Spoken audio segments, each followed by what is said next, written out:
مسلمانوں سنبھل جاؤ، یہ دنیا جانے والی ہے، گناہوں سے کرو توبہ، قیامت آنے والی ہے۔ گناہوں سے کرو توبہ،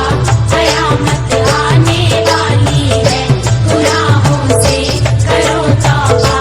قیامت آنے والی ہے۔ مسلمان نحمده ونصلي ونسلم على رسوله الكريم اما بعد فاعوذ بالله من الشيطان الرجيم بسم الله الرحمن الرحيم وَإِذْ قُلْنَا ادْخُلُوا هَٰذِهِ الْقَرْيَةَ فَكُلُوا مِنْهَا حَيْثُ شِئْتُمْ رَغَدًا وَادْخُلُوا الْبَابَ سُجَّدًا وَقُولُوا حِطَّةٌ نَغْفِرْ لَكُمْ خَطَايَاكُمْ وَسَنَزِيدُ الْمُحْسِنِينَ۔ صدق اللہ العظیم۔ اللہم صلی علی سیدنا و مولانا محمد وعلی آل سیدنا و اصحاب سیدنا و مولانا محمد وبارک وسلم وصلو علیہ۔ پیارے دوستو، آج کی گفتگو میں اللہ رب العالمین کی بارگاہ میں رجوع اللہ اور توبہ اللہ کے حوالے سے میں آپ تک بات گوش گزار کرنا چاہتا ہوں۔ دعا کرتا ہوں کہ مالک لم یزل آپ کی دعاؤں سے حق گویائی اور ہم سب کو عمل کرنا نصیب فرمائے۔ پیارے دوستو، ایک بات کلیئر ہے، حضرت جناب موسیٰ کلیم اللہ آپ کی قوم نے گناہ کیے، ناشکریاں کی، نافرمانیاں کی، پھر اللہ کی بارگاہ میں معافی کے لیے درخواست پیش کی تو رب لم یزل نے ارشاد فرمایا وَإِذْ قُلْنَا ادْخُلُوا هَٰذِهِ الْقَرْيَةَ، فرمایا ہم نے کہا موسیٰ علیہ السلام کی قوم سے ادخلوا هذه القرية کہ آئے بنی اسرائیل، اگر تم گناہ معاف کرانا چاہتے ہو، اگر اپنی خطائیں مٹانا چاہتے ہو اور مجھے راضی کرنا چاہتے ہو تو اس بستی میں داخل ہو جاؤ۔ فَكُلُوا مِنْهَا حَيْثُ شِئْتُمْ، پھر کھاؤ تم اس بستی سے حَيْثُ شِئْتُمْ، جیسے تم چاہو، راغدن، بغیر روک ٹوک کے، پوری انجوائے کے ساتھ، پورے لطف اندوز ہو کر، کھل ڈھل کے میری نعمتیں کھاؤ، اور وَادْخُلُوا الْبَابَ سُجَّدًا، اور جب دروازے میں داخل ہونا، اس بستی کے دروازے میں داخل ہونا تو سجدہ کرتے ہوئے داخل ہونا۔ سجدہ کرتے ہوئے جب داخل ہوں تو تمہاری تسبیح یہ ہونی چاہیے وَقُولُوا حِطَّةٌ نَغْفِرْ لَكُمْ، تم یہ کہنا کہ مالک ہمیں معاف فرما دے، کریم ہمیں بخش دے، ہماری مغفرت کر دے، اللہ ہماری خطائیں مٹا دے، تو اللہ فرماتا ہے نَغْفِرْ لَكُمْ، ہم معاف کر دیں گے، لکم تمہارے لیے، خطایاکم تمہاری غلطیاں اور گناہ، وَسَنَزِيدُ الْمُحْسِنِينَ، اور ہم محسنین کا اجر بہت زیادہ عطا کرتے ہیں۔ اب یہاں تک آپ سمجھ گئے، یہ بنی اسرائیل کا واقعہ ہے، قصہ ہے۔ بنی اسرائیل کو توبہ کا راستہ اور طریقہ رب لم یزل نے بیان فرمایا اور اللہ رب العالمین نے طریقہ بتایا کہ تم اس بستی میں داخل ہو جاؤ اور تم سجدے کی حالت میں وہاں داخل ہوں، اور جو تم کھاؤ پیو معافی مجھ سے مانگو، میں معاف کر دوں گا، اور میں تمہارے اجر کو بھی بڑھا دوں گا اور درجات کو بھی بلند کر دوں گا۔ یہ تھا بنی اسرائیل۔ چونکہ قرآن ہمارے لیے آیا ہے، ہماری راہ نجات ہے، ہمارے لیے مشعل راہ ہے، قرآن ہمارے لیے نمونہ حیات ہے، قرآن ہمارے لیے ہی آیا ہے، ہماری فلاح کے لیے، ہماری کامیابی اور کامرانی کے لیے۔ تو یہاں سے اگر ہم سمجھیں تو ہمارے لیے پیغام یہ ہے کہ رب لم یزل نے فرمایا بنی اسرائیل کو کہ یہاں داخل ہوں اور سجدہ کرتے ہوئے داخل ہوں، اور یہاں جب اس بستی میں داخل ہو جاؤ تو میری بارگاہ میں یہ دعا کرنا حتتن کہ مالک ہمیں معاف کر دے۔ تو انہوں نے کیا کیا؟ بنی اسرائیل نے کیا کیا؟ بنی اسرائیل نے حتتن کے جملے کو بدل کر ہنتتن کہا کہ ہمیں گندم چاہیے، ہمیں رزق چاہیے۔ اللہ رب العالمین نے پھر اس کا ارشاد فرمایا، اشارہ فرمایا فَبَدَّلَ الَّذِينَ ظَلَمُوا قَوْلًا غَيْرَ الَّذِي، کہ ظالموں نے بات کو ہی بدل ڈالا، بات کو ہی تبدیل کر ڈالا ظالموں نے، کہ ظالموں نے بات جو قیل لہم ان سے کہی گئی تھی وہ نہیں کی۔ فَأَنزَلْنَا عَلَى الَّذِينَ ظَلَمُوا رِجْزًا مِّنَ السَّمَاءِ بِمَا كَانُوا يَفْسُقُونَ۔ پھر اللہ رب العالمین جب ناراض ہو گئے، جب ان کی بات ٹوٹل ہی ڈیفرنٹ ہو گئی، تبدیل ہو گئی، چینج بات کر دی، تو رب العالمین نے ناراضگی کا اظہار فرمایا اور اللہ رب العالمین نے آسمان سے عذاب اتارا اس وجہ سے کہ بما کانوا یفسقون، کہ وہ نافرمانی کرتے تھے۔ پیارے، یہ بنی اسرائیل کا حال ہے۔ آج ہمارا حال بھی دیکھ لیں، ہمارا حال یہ ہے، رب لم یزل نے یہ کرونا وائرس دی ہے، یہ عذاب اتارا ہے اور ناراضگی کا اظہار فرمایا ہے، بجائے اس کے کہ ہم اللہ کی بارگاہ میں معافی مانگیں، بجائے اس کے کہ ہم اس کی بارگاہ میں توبہ استغفار کریں، بجائے اس کے کہ ہم اس کو راضی کریں، ہم اس کو خوش کریں، بجائے اس کے کہ ہم اس کی بارگاہ میں سجدہ ریز ہو جائیں اور جبین نیاز کو جھکا ڈالیں، بجائے اس کے کہ ہم اسے راضی کریں، ہم اور ناراض کرتے جا رہے ہیں۔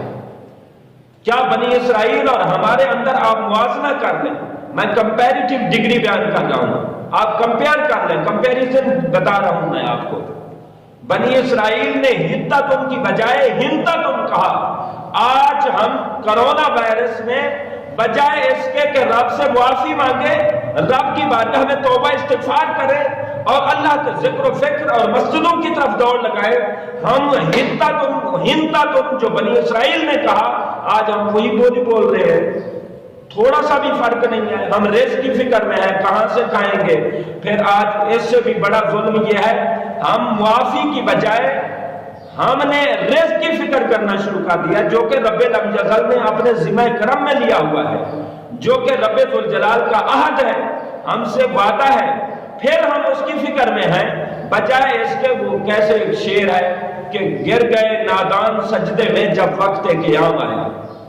جب قیام کا وقت آیا نادان سجدے میں گر گئے۔ جب ہمارا یہ وقت آیا کہ ہم اللہ کو راضی کریں، اس کی بارگاہ میں گڑ گڑائیں، توبہ استغفار کریں اور روئیں اور گریہ زاری کریں اور آہو پکار کریں اور فغان کریں اور اس کی بارگاہ میں فریادیں کریں، التجائیں کریں، اپیلیں کریں اور اس کی بارگاہ میں روئیں دھوئیں، اپنے نفس کا احوال بہتر کریں، اپنے اصلاح نفس کریں، اپنے احوال آخرت بہتر کریں۔ ہم آخرت کے لیے جو کام کرنا تھا، رب کی ناراضگی کے ٹائم بھی ہمیں رزق کی فکر ہے، ہمیں رزق کی طرف جستجو ہے۔ تو پیارے، جو بنی اسرائیل نے زبان بولی تھی آج ہم وہی بول رہے ہیں۔ پھر جو بنی اسرائیل پر رب ناراض ہوا اور آسمان سے رب نے عذاب اتارا، ہمارے لیے بھی رب نے آسمان سے عذاب اتارا ہے۔ زمین کے سارے ڈاکٹر، زمین کے سارے طبیب، زمین کے سارے دانشور، سارے سائنسدان، سارے سیاستدان، سارے بڑے سے بڑے بندے عاجز ہو گئے۔ اس کا مطلب یہ ہے یہ بیماری زمینی نہیں ہے، یہ آسمانی وبا ہے، یہ آسمانی آفات ہیں، یہ آسمانی بلیات ہیں، یہ رب کی ناراضگی کی طرف اشارہ ہے۔ تو بنی اسرائیل نے رب کو ناراض کیا، تو آپ اندازہ کریں رب کی مہربانیاں دیکھیں، رب نہ معاف کرے تو اس سے کون پوچھنے والا ہے۔ بنی اسرائیل نے توبہ کا ارادہ کیا،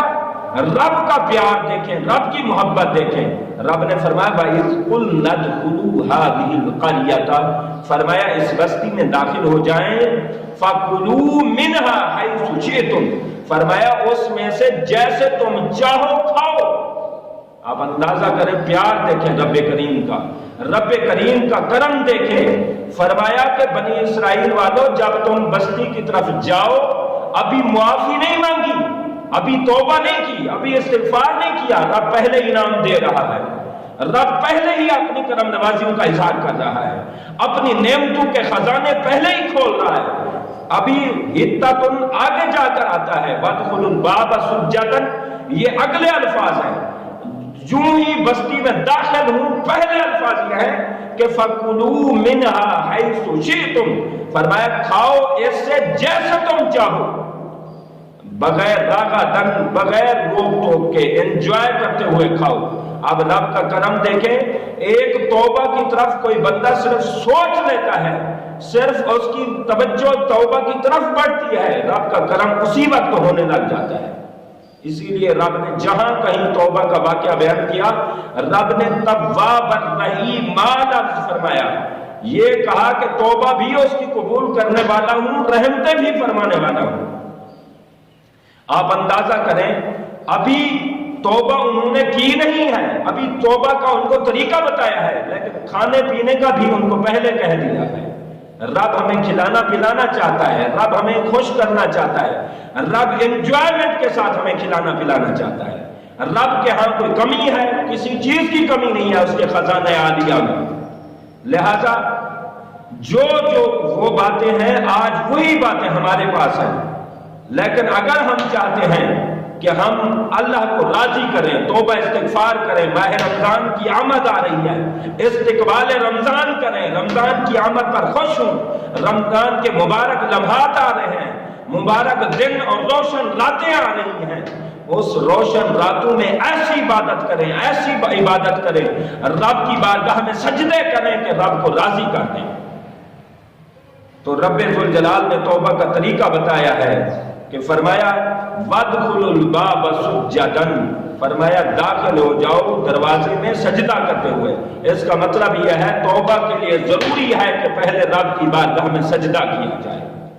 پہلے رب کی بارگاہ میں جھکا جائے۔ اور اس سے یوں بھی آپ اس کو کنورٹ کر سکتے ہیں کہ اللہ رب العالمین نے فرمایا وَادْخُلُوا الْبَابَ سُجَّدًا، فرمایا داخل ہو جاؤ دروازے میں سجدہ کرتے ہوئے، سجدے میں جھکا جاتا ہے۔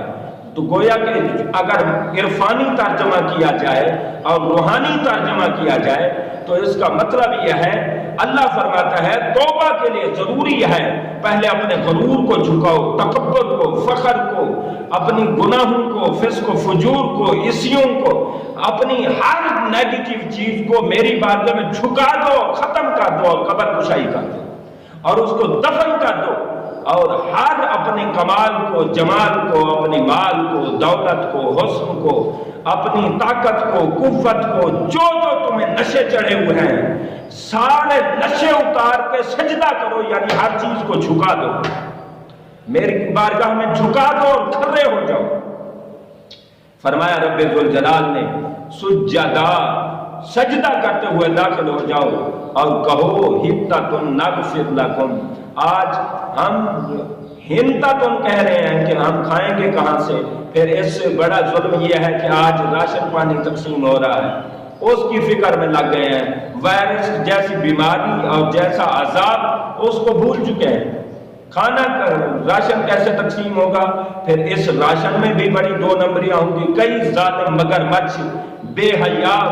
فاسق و فاجر، ایسے حکمران، ایسے نافرمان بھی ہیں جو غریبوں کا حق کھائیں گے۔ اس میں دیکھیں گے غریبوں کا حق کھائیں گے، غریبوں کا بیڑا غرق کریں گے، غریبوں تک پہنچنے نہیں دیں گے، حقدار تک حق کو پہنچنے نہیں دیں گے، کئی ہڑپ کرنے والے، ہضم کرنے والے آئیں گے۔ تو پیارے، اگر یہی سچویشن رہے تو رب ناراض ہوتا ہے اس سے۔ قرآن کا اشارات آپ سمجھیں، اشارت النص سے اس آیت کو سمجھیں۔ فرمایا فَأَنزَلْنَا نَغْفِرْ لَكُمْ خَطَايَاكُمْ وَسَنَزِيدُ الْمُحْسِنِينَ، فرمایا ہم تمہاری غلطیاں جب تم معافی مانگو گے، سجدے میں پڑ جاؤ گے، جبین نیاز کو جھکا دو گے، اپنی عزت کو، اپنی پگڑی کو، اپنی لباس کو، اپنے اعضاء کو، ہر چیز کو میری بارگاہ میں جب جھکا دو گے، نغفر لکم، میں تمہاری گناہ معاف کر دوں گا۔